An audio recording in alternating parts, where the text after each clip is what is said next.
Esther, chapters 5 through 7. Now it came to pass on the third day that Esther put on her royal apparel, and stood in the inner court of the king's house, over against the king's house. And the king sat upon his royal throne in the royal house, over against the gate of the house. And it was so, when the king saw Esther the queen stand in the court, that she obtained favor in his sight.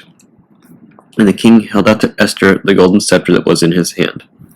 So Esther drew near and touched the top of the scepter. Then the king said unto her, What wilt thou, Queen Esther, and what is thy request? It shall be even given thee to half the kingdom. And Esther answered, If it seem good unto the king, let the king and Haman come this day unto the banquet that I have prepared for him. Then the king said, Cause Haman to make haste, that he may do as Esther hath said. So the king and Haman came to the banquet that Esther had prepared. And the king said unto Esther at the banquet of wine, What is thy petition? And it shall be granted thee. And what is thy request? Even to half of the kingdom it shall be performed. Then answered Esther and said, My petition and my request is, if I have found favor in the sight of the king, and if it please the king to grant my petition, and to perform my request, let the king and Haman come to the banquet that I shall prepare for them, and I will do tomorrow as the king hath said.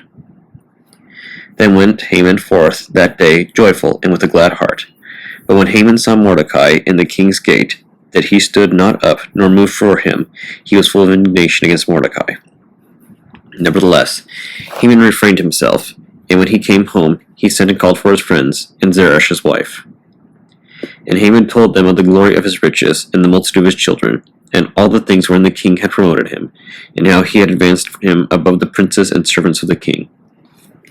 Haman said moreover, Yea, Esther the queen did let no man come in with the king unto the banquet that she had prepared, but myself, and tomorrow am I invited unto her also with the king.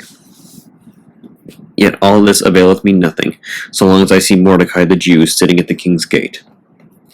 Then said Zeresh his wife, and all his friends unto him, Let a gallows be made of 50 cubits high, and tomorrow speak thou unto the king, that Mordecai may be hanged thereon.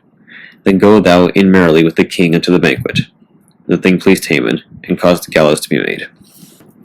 On that night could not the king sleep, and he commanded to bring the book of the records of the chronicles, and they were read before the king. And it was found written that Mordecai had told Bigthana and Teresh, two of the king's chamberlains, the keepers of the door, who sought to lay hand on the king Ahasuerus. And the king said, What honor and dignity hath been done to Mordecai for this? Then said the king's servants that ministered unto him, There is nothing done for him. And the king said, Who is in the court? Now Haman was come into the outward court of the king's house, to speak unto the king to hang Mordecai on the gallows that he had prepared for him. And the king's servant said unto him, Behold, Haman standeth in the court. And the king said, Let him come in. So Haman came in, and the king said unto him, What shall be done unto this man whom the king delighteth to honor? Now Haman thought in his heart, To whom would the king delight to do honor more than to myself? Haman answered the king, For the man whom the king delighteth to honor, let the royal apparel be brought which the king useth to wear, and the horse that the king rideth upon, and the crown royal which is set upon his head. And let this apparel and horse be delivered into the hand of the king's most noble princes, that they may array the man withal, whom the king delighteth to honor, and bring him on horseback through the street of the city, and proclaim before him, Thus shall it be done to the man whom the king delighteth to honor. Then the king said to Haman, Make haste, and take the apparel and the horse, as thou hast said, and do even so to Mordecai the Jew, that sitteth at the king's gate. Let nothing fail of all that thou hast spoken. Then took Haman the apparel and the horse, and arrayed Mordecai, and brought him on horseback, through the street of the city, and proclaimed before him, Thus shall it be done unto the man whom the king delighteth to honor. And Mordecai came again to the king's gate, but Haman hasted to his house mourning, and having his head covered. And Haman told Zeresh his wife, and all his friends, everything that had befallen him. Then said his wise men and Zeresh his wife unto him, If Mordecai be of the seed of the Jews, before whom thou hast begun to fall, thou shalt not prevail against him, but shalt surely fall before him. And while they were yet talking with him, came the king's chamberlains, and hasted to bring Haman unto the banquet that Esther had prepared. So the king and Haman came to the banquet with Esther the queen. And the king said again unto Esther on the second day at the banquet of wine, What is thy petition, Queen Esther? And it shall be granted thee. And what is thy request? And it shall be performed, even to the half the kingdom. Then Esther the queen answered and said, If I have found favor in thy sight, O king, and if it please the king, let my life be given at my petition, and my people at my request. For we are sold, I and my people, to be destroyed, to be slain, and to perish. But if we had been sold for bondmen and bondwomen, I had held my tongue, although the enemy could not countervail the king's damage.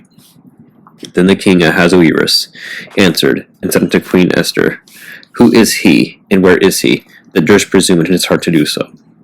And Esther said, The adversary and enemy is this wicked Haman. Then Haman was afraid before the king and the queen. And the king, arising from the banquet of wine, in his wrath, went into the palace garden. And Haman stood to make request for his life to Queen Esther, for he saw that there was evil determined against him by the king. Then the king returned out of the palace garden into the palace of the banquet of wine, and Haman was fallen upon the bed whereon Esther was. Then said the king, Will he force the queen also before me in the house? As the word went out of the king's mouth, they covered Haman's face. And Harbona, one of the chamberlains, said before the king, Behold also the gallows 50 cubits high, which Haman had made for Mordecai, who had spoken good for the king, standeth in the house of Haman. Then the king said, Hang him thereon. So they hanged Haman on the gallows that he had prepared for Mordecai. Then was the king's wrath pacified.